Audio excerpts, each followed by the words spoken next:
International Edition, and today my dear friend Ruben is here with us. Hi Ruben! Hello Alia, hola everyone. Hola everyone! Where are you from, Ruben? I was born in Mexico, born and raised in Mexico. So we're going to make some Mexican food today. Yes. Okay, so this is a story how Ruben ended up being here. Ruben and I are friends, and we're Facebook friends, and Ruben a few months ago went to Mexico. And what was he doing with his mama in Mexico?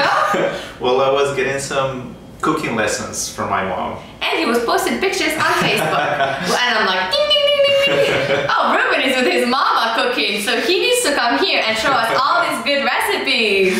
So I'm here, I'm very excited. Yeah, I'm very excited too. So what are you going to show us? I'm going to show you how to make chorizo.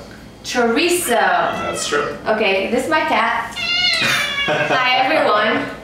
Hi Hello. Ruben. She heard chorizo, she likes it. So what is chorizo? Chorizo is basically pork marinated, and you can use it for many different Mexican dishes. Okay, but for our show, we're not going to use pork, we're going to use beef. And you said you can also use other types of meat? Yeah, you can use chicken, you can use beef, you can use anything that you want. That you want, okay. Yeah, I mean, you can also make it even vegetarian. You can put tofu. Vegetarian? Yeah, Tofu chorizo. Ooh, the important part is the marination. Okay. One more thing is chorizo, Mexican chorizo is different from Spanish chorizo, right? It's right. Obviously, I believe that Mexican chorizo is better. Ooh. Oh, Spanish people out there, you didn't hear that? It's different, it's different. Spanish chorizo is more like a sausage, it's cured, and you can just cut it and eat it. Yeah. Mexican chorizo is not like that. I mean, you have to marinate it, you have to prepare it, and then you have to actually cook it in different dishes to eat it. Okay, awesome. So we're going to make Mexican chorizo with Ruben. Are you ready? Yes. Okay, let's start. First, you have to remove the seeds from the dry pepper.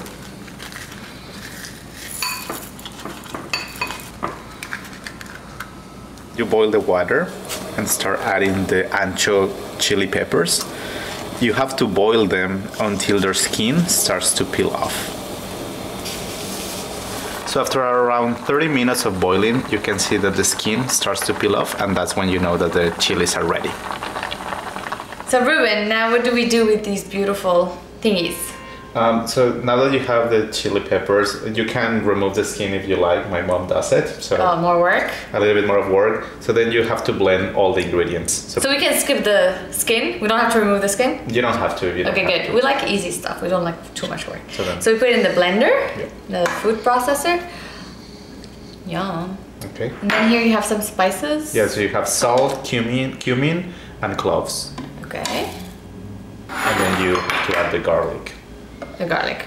Yep. Okay, one important note here is if you don't have those chilies, you said that people could use any type of chilies? Yeah, these chili peppers are like poblano peppers, and they are dry, so if you have any other kind of not very spicy pepper, you can use it. You can use paprika, you can use other kind of flavors. Like dried paprika. So if you find peppers, like the red peppers, if they're dried, you could use that as well. If you really cannot find any dried peppers, we were talking about it, we could use like powdered paprika and a little bit of chili pepper. Yeah, chili powder, a little bit to make it like spicy Mexican. Yeah, exactly. Okay.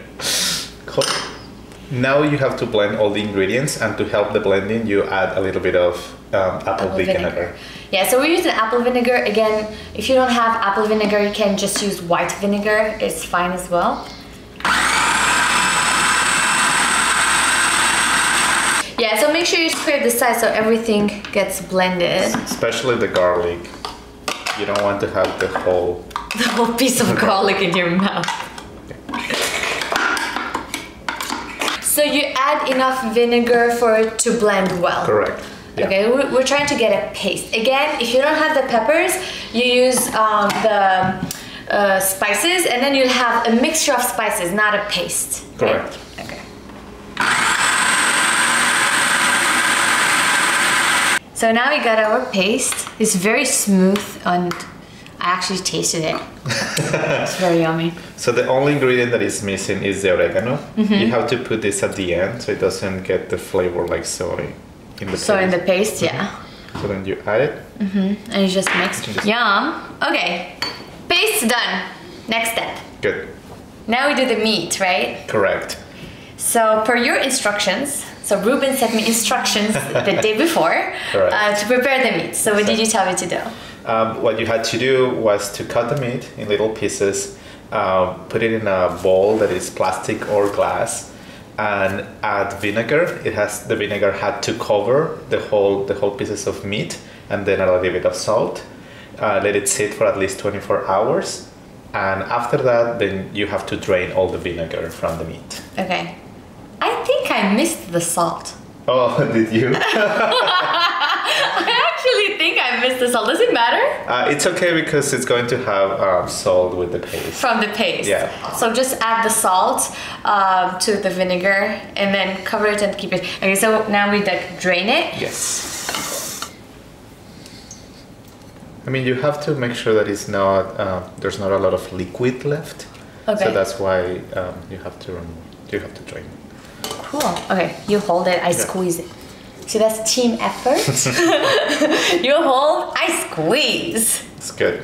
Is this good? Like if you're like, you know, you want to like release some anger. And if you have time, you can just let it sit, and it will drain by itself. So. Okay. Okay. So now that the meat is drained, you will add the paste. Okay. And then you have to mix it. So you're using your hands. I'm actually using my hands. It's like the Mexican style. That's the Mexican Like this way. is like Moroccan style too. Should I add a little bit of olive oil? Yes, so my family actually uses sometimes lard or other kind of... Lard? Like, yeah but you can use any kind of oil or fattening. Yeah. And the main purpose of this is just to make sure that it's okay now. Okay. It's just for the paste to incorporate better with the meat. So basically, fats usually like hold in the flavors together. Yeah. So it's good to have a little bit of like olive oil or whatever kind of fat you want. Yeah. That's all, and actually it looks pretty good. And that's it? That's it. So should we let it marinate you let it marinate for a couple of hours before using it. You don't have to, like my parents always tell me that at least 4 hours, but it's fine. Okay, let's do it the easy way. Yeah. So we put it in the fridge for like around half an hour to 1 hour at least. Yeah. And then we'll see you after that. So now another way to, like, you can storage this for future use in little plastic bags or just to wrap it. Okay, so basically the recipe is done here. We're just like putting it for storage. Yeah. So you can use Ziplocs or just like a little plastic bag and make like a bonbons out of it. Yeah.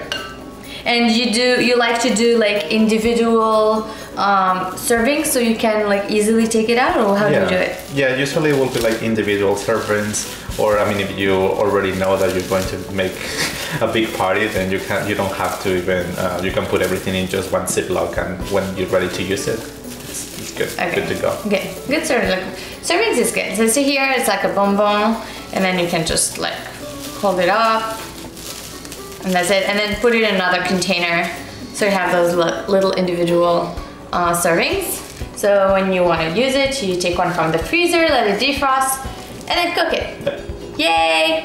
Okay, let's start done. cooking. Yes. Well, if you want to know how to cook it, check out the next video. Good. See you. Bye.